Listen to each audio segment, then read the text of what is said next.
जय शनिदेव। प्रिय दर्शकों, मैं राजेश जोशी आपका ज्योतिष जागृति केवल सत्य कार्यक्रम में आज फिर से स्वागत करता हूं। आज हम फिर बात करते हैं प्रिय दर्शकों, वृश्चिक लग्न की कुंडली में योग कारक और मारक ग्रहों की प्लेसमेंट वो अपनी दशांतर दशा में कैसे रिजल्ट देते हैं। प्रिय दर्शकों, ये कुंडलियों की प्रैक्टिस मैं इसलिए करवाता हूँ ताकि आपको कुंडली विवेचन करने में आसानी रहे।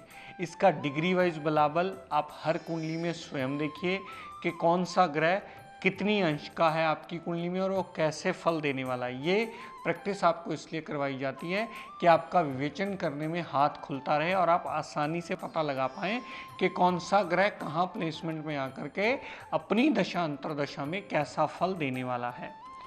तो वृश्चिक लग्न की कुंडली में सबसे पहले बात करते हैं शनिदेव की। शनिदेव जो कि धन कुटुंब वाणी में बैठे हैं, इस कुंडली में एवरेज ग्रह माने जाते हैं। परिवार को उठा के धन कुटुंब वाणी में रख दिया या सुख सुविधाओं को उठा करके परिवार में धन कुटुंब वाणी में रख दिया तो शनिदेव अपनी दशा अंतरदशा में एवरेज फल देंगे। धन का अभाव थोड़ा बहुत बनाए रखेंगे, परिवार से मनमुटाव थोड़ा बहुत बना रहेगा, लेकिन यहाँ पर मुंह की वाणी जो मुख से बंदा बोलता है वो थोड़ी सी उग्र होना स्वाभाविक सी बात है। लेकिन शनिदेव ने तीसरी दृष्टि जो चौथे भाव पर डाली तो गाड़ी, भूमि, वाहन, मकान, सारी सुख सुविधाएं लेने में जातक को संपन्न जरूर कर देंगे और जातक जिंदगी में सारी सुख सुविधाएं भोगता अवश्य है। यहाँ से शनिदेव ने जितनी आठवें भाव पर दृष्टि डाली तो मेहनत से जातक अपने सारे कार्य निकाल जरूर लेता है। यहाँ से शनिदेव ने 10वीं दृष्टि लाभ पर डाली तो कहीं ना कहीं से लाभ अर्जित कर लेता है, चाहे उसके लिए जितना मर्जी उसे हार्ड वर्क करना पड़े, क्योंकि शनिदेव इस लगन कुंडली में समग्रह माने जाते हैं। दूसरे घर में बैठे लाभ के लिए पॉजिटिव फल देंगे, परिवार में थोड़ा बहुत मनमुटाव होगा और धन का अभाव नहीं ज़्यादा बनेगा, उसे भाग दौड़ करके ही जातक धन अर्जित करता है और सुख सुविधाओं में संपन्न जरूर जातक वो कर देंगे। शनि की दशा अंतरदशा में शनिदेव की दशा अंतरदशा दूसरे भाव में पड़ी हुई बहुत बुरा फल इस लगन कुंडली में नहीं देगी, ये बात आप सदैव ध्यान रखिएगा। प्रिय दर्शकों, बात करते हैं चंद्रमा देवता की, जो नवम भाव के मालिक हैं, तीसरे भाव में पड़े हैं। तो तीसरे भाव में पड़े होने से तीसरे भाव को वो एक्टिवेट कर देंगे, जातक की मेहनत बढ़ा देंगे, फजूल का खपना बढ़ा देंगे, छोटी मोटी यात्राएं बढ़ा देंगे, छोटे भाई बहन का योग अवश्य बना देंगे। उसके लिए जातक को भागदौड़ जिंदगी में अवश्य करनी पड़ेगी। यहाँ से चंद्रमा देवता ने जितनी दृष्टि नवम भाव पर डाली, विदेश की यात्रा अवश्य होगी, पिता के साथ संबंध अच्छे बने रहेंगे, विदेश यात्रा करके जातक वहाँ से कुछ न कुछ अर्जित जरूर कर लेगा और जातक धर्म को मानने वाला भी चंद्रमा की दशा अंतरा में अवश्य होगा। दर्शकों, बात करते हैं उच्च के मंगल देवता की। चंद्र मंगल का यहाँ महालक्ष्मी योग बना, लेकिन ये तीसरे भाव में बना, इसलिए बहुत ज़्यादा मेहनत के बाद ही धन अर्जित होगा। जातक स्वयं उठा मेहनत के घर में चला गया तो सारी जिंदगी उसे बहुत ज़्यादा मेहनत और खपना पड़ेगा ही, उसके बाद ही उसके रिजल्ट्स उसे मिलेंगे और वो जातक अपने भाई बहनों की सपोर्ट के साथ ही आगे ज़िंदगी में ज़रूर बढ़ पाएगा। मंगल देवता की दशा अंतरदशा उसे हार्डवर्क अवश्य करवाती। यहाँ से मंगल देवता ने जितनी दृष्टि छठे भाव पर डाली तो रोग, ऋण, कर्जा, दुर्घटना, मुकदमा से फारिग करके, क्योंकि मंगल देव अपने कारक भाव में बैठे हैं और यहाँ से कारक भाव पर दृष्टि डालते हैं तो हाउस ऑफ कंपटीशन में क्लियर करवा करके जातक को एडवांटेज अवश्य देते हैं। यहाँ से मंगल देव ने 7वीं दृष्टि जो नवम भाव पर डाली तो जातक कट्टरता से धर्म को मानने वाला होता है, पिता से छोटी मोटी बात पे मनमुटाव अवश्य हो जाता है, लेकिन जातक विदेश यात्रा अवश्य कर लेता है। यहाँ से मंगल देवता ने 8वीं दृष्टि जो कामकाज पर डाली तो कामकाज भागदौड़ वाला होता है, कामकाज में ज़रूरत से ज़्यादा हार्डवर्क करना पड़ता है, छोटी मोटी जर्नीज भी उसे अपने प्रोफेशन में करनी ज़रूर पड़ती हैं। दर्शकों, बात करते हैं राहु देवता की। राहु देवता इस लगन कुंडली में अति मित्र के घर में बैठे हुए हैं, शनिदेव के घर में बैठे हैं और शनिदेव भी इस लगन कुंडली में अच्छी जगह प्लेस्ड है। तो राहु की दशा अंतरदशा इस लगन कुंडली में सदैव जातक को पॉजिटिव रिजल्ट देगी। ये बात दर्शकों ध्यान से नोट कर लीजिएगा, क्योंकि राहु केतु का अपना कोई घर नहीं होता, वो जिस घर में बैठते हैं अगर उसके मित्र का घर है तो वो पॉजिटिव रिजल्ट देते हैं और जिस घर में बैठे हो अगर उसका मालिक अच्छा हो तो यथाशक्ति अनुसार जितनी उसकी डिग्री होगी वो कदापि बुरा फल देने के काबिल नहीं होते, जैसे इस लगन कुंडली में। तो राहु देवता इस लगन कुंडली में सदैव माता, गाड़ी, भूमि, वाहन, मकान, सुख सुविधाएं लेने में सदैव हेल्पफुल होंगे, और जातक माता की केयर करने वाला अवश्य होगा। राहु यहाँ पॉजिटिव फल देंगे। यहाँ से मेहनत पे दृष्टि डाली, ऑब्स्टेकल्स पे दृष्टि डाली, या मेहनत करवा करके ऑब्स्टेकल रिमूव कर लेंगे। यहाँ से राहु देवता ने कामकाज पर दृष्टि डाली तो कामकाज में बढ़ोतरी करके जातक को हमेशा सहायक बने रहेंगे। यहाँ से राहु देव ने जितनी 12वें भाव पर दृष्टि डाली तो विदेश से भी कहीं ना कहीं लाभ अर्जित कर लेंगे। जातक अगर विदेश सेटलमेंट में आ गया तो भी जातक को वहाँ बहुत अच्छी जॉब करवा करके जातक का जीवन यापन आसान बहुत अच्छी तरह से कर देंगे। दर्शकों, बात करते हैं बृहस्पति देवता और सूर्य देव की। सूरज यहाँ उच्च के हो गए हैं, बृहस्पति देवता यहाँ सूरज के साथ प्लेसमेंट है 6ठे भाव में। तो इस जातक को सदैव ये रिकमेंड किया जाता है कि आपके कामकाज का भाव का लॉर्ड 6ठे में चला गया, आप कभी भी जिंदगी में इन्वेस्टमेंट लगा के काम मत कीजिएगा, सदैव सबॉर्डिनेशन और जॉब और नौकरी कीजिएगा, क्योंकि 6ठा भाव नौकरी का होता है। नौकरी आप उच्च कोटि की कर सकते हैं। तो यहाँ से सूरज देवता की दशा अंतर्दशा आपको सदैव सबॉर्डिनेशन करवाएगी। अगर आप कामकाज करने की कोशिश करोगे तो कामकाज में आपको कर्जे भी दिवा सकती है, आप कर्जे के बोझ तले दब सकते हो। यहाँ से सूर्य देवता ने जितनी 12वें भाव पर दृष्टि डाली तो फजूल के व्यय, मेंटल पीस का डिस्टर्ब होना, कर्म गति में गलती होना, अस्पताल के खर्चे एक्टिवेट होना, हेल्थ में छोटी मोटी प्रॉब्लम होना, ऐसी चीज़ें लगाई ही रखेंगी। तो सूरज देवता भी इस लगन कुंडली में अशुभ फल देंगे। सिर्फ नौकरी के रिगार्डिंग हाउस ऑफ कंपटीशन में अच्छा फल दे सकते हैं, अन्यथा वो 6ठे भाव के रिगार्डिंग सारे बुरे फल देंगे। बात करते हैं प्रिय दर्शकों बृहस्पति देवता की, जो संतान और धन, कुटुंब, वाणी के मालिक हैं। हमेशा बृहस्पति की दशा अंतरदशा में जातक को धन का अभाव बना रहेगा, परिवार कभी साथ देने वाला नहीं होगा, वाणी अननेसेसरी उग्र होकर के जातक का जीवन यापन मुश्किलों से भरता ही चले जाएंगे। यहाँ पर बृहस्पति देवता पेट की प्रॉब्लम देंगे, लवर मास में नाकामयाबी देंगे, अनसर्टेन लॉस देंगे, मेमोरी पावर को वीक करके जातक को सदैव दिक्कत परेशानियों में ही रखेगी। बृहस्पति की महादशा अंतरदशा सदैव जातक के लिए परेशानियों भरी होगी। जातक का जीवन यापन नॉर्मल से कई गुना मुश्किलों में बढ़ोतरी करते ही मिलेंगे। ये बृहस्पति देवता 6ठे भाव में पड़े हुए।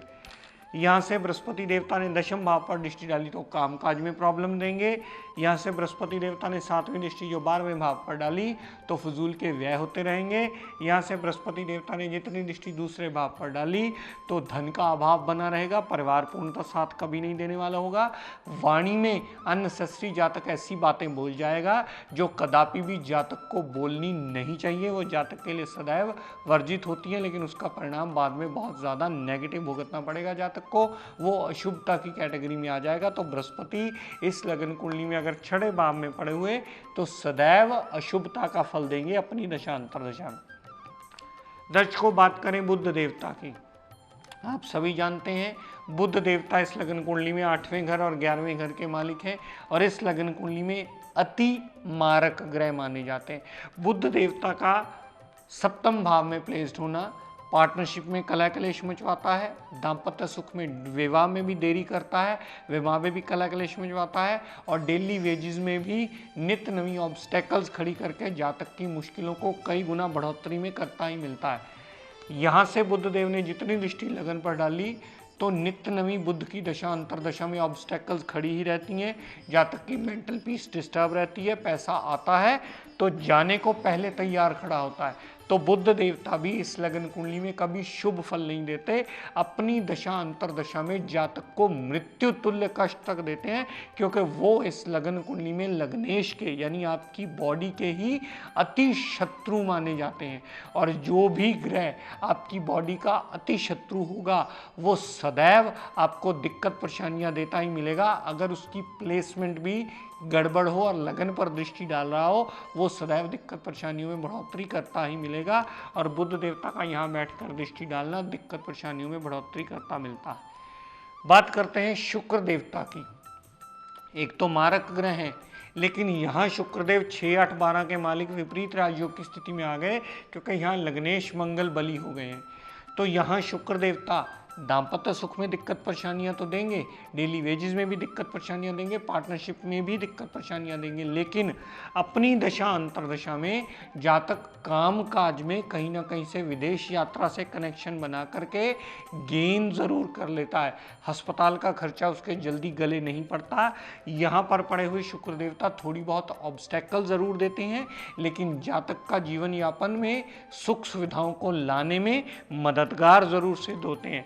यहाँ से शुक्र देवता ने जितनी दृष्टि डाली दूसरे भाव पर, क्योंकि शुक्र विपरीत राजयोग की स्थिति में आए हुए हैं, विपरीत राजयोग की स्थिति में आए हुए शुक्र देवता की जितनी दृष्टि दूसरे भाव पर पड़ी तो परिवार साथ देने वाला होगा, धन का अभाव जल्दी शुक्र की दशांतरा में नहीं रहेगा, और वाणी बहुत जातक सॉफ्टली बोल के शुक्र की दशांतर दशा में अपने कामकाज सारे निकाल अवश्य लेगा। वो जातक को पॉजिटिविटी करके जातक का जीवन यापन आसान कर देंगे शुक्र देवता। दर्शकों, बात करते हैं केतु देवता की। केतु देवता सिंह राशि में पड़े हुए, अपने अति शत्रु की राशि में पड़े हुए, एक तरह से ग्रहण अवस्था आ जाती है। यहाँ ग्रहण अवस्था के केतु देवता की दशा अंतरदशा जब भी चलेगी वो कामकाज में सदैव आपको ऑब्स्टेकल्स देते ही मिलेंगे, कामकाज में नित नई रुकावटें देते ही मिलेंगे, कामकाज आपका डिले करते ही मिलेंगे, या हम ऐसा कहते हैं जी आपका कोई काम वो सिरे चढ़ने ही नहीं देंगे। यहाँ से केतु देवता ने जितनी दृष्टि धन कुटुंब वाणी पर डाली, धन का भी नुकसान सदैव होता रहेगा, परिवार साथ कभी देने वाला नहीं होगा, और वाणी भी अननेसेसरी जातक ऐसी बोल देगा जो सामने वाला कदापि सुनना पसंद ही नहीं करेगा। केतु देवता ने जितनी दृष्टि चौथे भाव पर डाली उसके रिगार्डिंग भी शुभ फल देंगे। माता, गाड़ी, भूमि, वाहन की दिक्कत परेशानियां सदैव बनी रहेंगी। अगर जातक का मकान बनने वाला हुआ तो केतु की दशा अंतरदशा में या गाड़ी लेने वाली हुई सदैव डिले करके जातक के जीवन यापन की मुश्किलों में बढ़ोतरी करते मिलेंगे।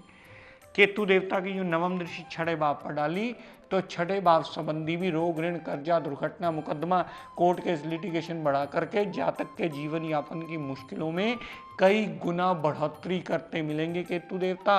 और आम जातक को समझ में नहीं आ रहा होता, मेरे कर्म को बार बार ठीक करने के बावजूद भी ऐसी गलती हो जाती है जिसके रिजल्ट्स टोटली नेगेटिव रहते हैं। आप एक बात सदैव याद रखिएगा दर्शकों कि ग्रह डिग्री वाइज जितना बलाबल में होगा उतने ही परसेंट वो रिजल्ट देने के काबिल होगा। तो प्रिय दर्शकों, आज का टिप ऑफ द डे देता हूँ, नोट कर लीजिए। मैंने पहले भी इसके बारे में बहुत सारे टिप दिए हैं। आप सभी जानते हैं कि शनि राहु केतु का पाप प्रभाव बहुत ज़्यादा बड़ा हो या बहुत सारे लोगों की 7.5 ही चल रही होती है, ढैया चल रहा होता है, तो बहुत सारे लोग आम दान पूछते हैं कि हमें कोई ऐसा दान बता दिया जाए जो हम रेगुलर करते रहें तो उससे हमारी मुश्किलें दूर हो पाए। तो आप सबके लिए बताता हूँ कि अगर बैंगन का दान कर दिया जाए, बैंगन यानी सब्जी का दान लेकर के किसी 4th क्लास एम्प्लॉय को, किसी मंदिर गुरुद्वारे के बाहर बैठे भिखारी को, किसी काम वाली को, किसी झाड़ू वाले को, कचरा उठाने वाले को, किसी को भी दे दिया जाए बैंगन की सब्जी का वो कच्चा लेकर के, तो वो शनि राहु केतु का जितना मर्जी नेगेटिव प्रभाव हो, अगर आप 2, 4, 6 हफ्ते भी ये रेगुलर उपाय हर शनिवार को कर लेंगे तो शनि राहु केतु का नेगेटिव प्रभाव आपसे दूर जा करके आपका जीवन यापन आसान करके आपका जीवन यापन इस काबिल ज़रूर बना देगा कि आपका जीवन यापन जीने के काबिल बन जाए और आपकी मुश्किलें आपसे दूर जाने का रास्ता अवश्य ढूंढ लें। बैंगन का किया हुआ दान शनि राहु केतु तीनों की शांति के लिए बहुत ज़्यादा शुभ और लाभदायक माना जाता है। जिनको भी शनि राहु केतु का दान बताया गया हो वो ये दान करके अपना लाभ ले सकते हैं। तो प्रिय दर्शकों, आज अपनी वाणी को यही विराम देता हुआ हम सब के लिए मंगल कामना करता हुआ शनिदेव से ये प्रार्थना करता हूँ कि हे शनिदेव हम सब पर अपनी कृपा दृष्टि, दया दृष्टि सदैव बनाए रखें। जय शनिदेव।